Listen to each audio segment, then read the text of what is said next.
RBI की जो MPC की बैठक थी उसके मिनट्स जारी कर दिए गए हैं। उस मिनट्स में जो है कुछ चौंकाने वाली बातें कही गई हैं। एक तरह से समझिए कि आरबीआई की एक वार्निंग है।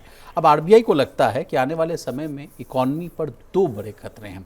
एक है कि जो है सप्लाई चेन डिसरप्शन है और दूसरा कहा जा रहा है कि इन्फ्लेशन का रिस्क है। अब प्रवीण सर से समझने की कोशिश करेंगे कि अभी के ताज़ा हालात क्या है, क्या ये भी एक बहुत बड़ी वजह थी, इस वजह से जो है आरबीआई ने इस बार जो है रेट कट नहीं किया सर, या कोई और बात थी। Over to you.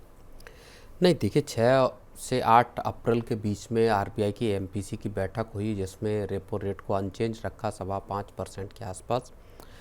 और उस मीटिंग में किन चीज़ों को लेकर आरबीआई ने चिंता जाहिर की, अब उसके मिनट्स सामने आए हैं। जो संजय मल्होत्रा साहब हैं रिजर्व बैंक के गवर्नर, उनकी अगुवाई में ये पूरी 2 दिन की बैठक चली।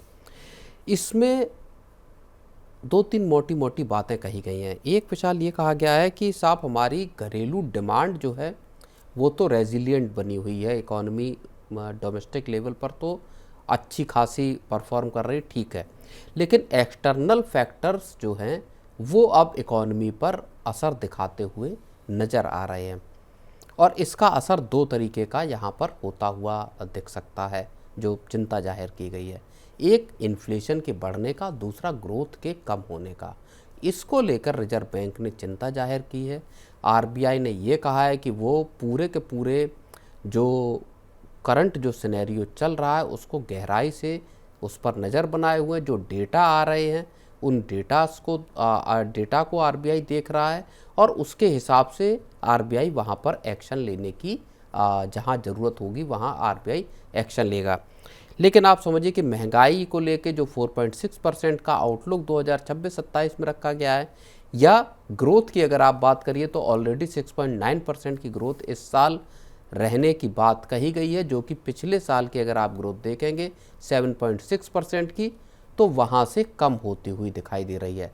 तो ग्रोथ का कंसर्न है, महंगाई बढ़ने लगी है, और अगर क्रूड यहाँ से और ऊपर जाता है तो सरकार के लिए ये बड़ी परेशानी यहाँ पे साबित विशाल हो सकती है। जी, तो चलिए, आरबीआई सर पूरी तरह से नेगेटिव नहीं है। उन्होंने कहा कि भारत की जो अभी भी जो है आर्थिक नींव जो है वो बहुत मजबूत है, इकॉनमी अभी भी काफ़ी स्थिर स्थिति में है, इसलिए अभी ब्याज दरों में जो यानी जो इंटरेस्ट रेट्स है उसमें कोई बदलाव नहीं किया गया।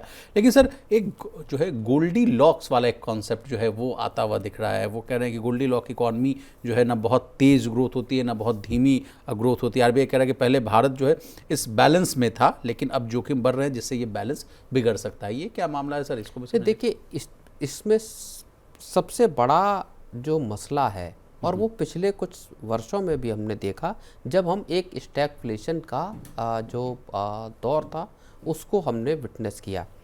अब फिर यही बात निकल कर आ रही है कि क्या महंगाई दर ऊंची जाएगी, क्योंकि भारत देखिए, और इस बात को इस बात से भी जोड़कर हम डिस्कस कर सकते हैं विशाल, की जो एक रिपोर्ट बड़ी आई थी कोटक इंस्टीट्यूशनल इक्विटीज़ की, जिसमें कहा गया था कि क्रूड की कीमतें जिस तरह से ऊपर बढ़ी हैं वो सरकार को मजबूर कर सकता है कीमतें पेट्रोल और डीजल की बढ़ाने की 25 से लेके 28 रुपये तक। अब आज सरकार ने उस पर बयान दिया कि साहब ये इस तरह की खबरें जो है वो मिसलीडिंग है, मिसचीवियस रिपोर्टिंग है।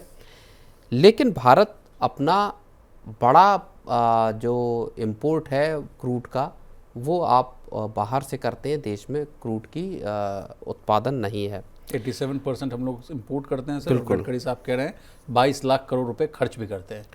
बिल्कुल, तो क्रूड का आप समझिए कि जो कोटक इंस्टीट्यूशनल इक्विटीज़ की रिपोर्ट है वो बताती है कि 190 से 210 मिलियन डॉलर पर डे का भारत को एक्स्ट्रा बोझ उठाना पड़ रहा है प्रतिदिन, क्रूड के दाम जो है वो ऊंचे होने की वजह से।